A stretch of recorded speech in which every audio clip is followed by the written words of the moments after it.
अस्सलाम वालेकुम दोस्तों। आज हम बात करेंगे एक ऐसा मुल्क जहां F-16 फाइटर जेट के ज़रिए लोगों को सहरी करने के लिए उठाया जाता है।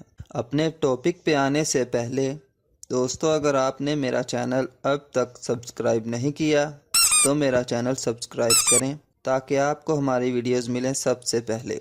दोस्तों, आप बचपन से सुन रहे होंगे कि रमज़ान के महीने में सहरी के वक्त लोगों को जगाने के लिए लोग तरह तरह के तरीके इस्तेमाल करते हैं। शहरों में ढोल बजाकर लोगों को सहरी के लिए जगाया जाता है और गाँव कस्बों में अगर ढोल दस्तयाब ना हो तो घी का टीन इस्तेमाल करते हैं। लेकिन अब यह सब कुछ पुराना हो चुका है। एक ऐसा मुल्क भी है जहां अपने शहरियों को जगाने के लिए F-16 फाइटर जेट इस्तेमाल करते हैं।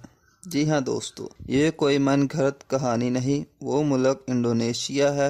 माह रमज़ान में इंडोनेशिया के एयरफोर्स के कमांडर ने ये फैसला किया कि चूँकि हमारे नौजवानों की अक्सरियत रोज़ा रखती है तो लिहाजा F-16 जेट की ट्रेनिंग दिन के वक्त मुनासिब नहीं, क्योंकि F-16 को उड़ाते वक्त बहुत ज़हनी दबाव होता है और तबीयत नासाज हो सकती है, जिस वजह से माली और जानी नुकसान हो सकता है। लिहाजा माह रमज़ान में ट्रेनिंग सेशन रात को सहरी के वक्त हुआ करेगा। इससे हमको दो फ़ायदे होंगे, क्योंकि F-16 को निचली सतह पर उड़ाया जाएगा जिस वजह से लोगों को सहरी के लिए वक्त पर जगाया जा सकेगा और पायलट को भी कोई दिक्कत पेश नहीं आएगी। एयरफोर्स कमांडर के इस इक़दाम पर इंडोनेशिया के लोगों में काफ़ी खुशी की लहर देखने को मिल रही है और उनका कहना है कि अब हमको अलार्म की भी टेंशन नहीं होती और हम टाइम पर जाग जाते हैं और इत्मीनान से सहरी करते हैं। जी दोस्तों,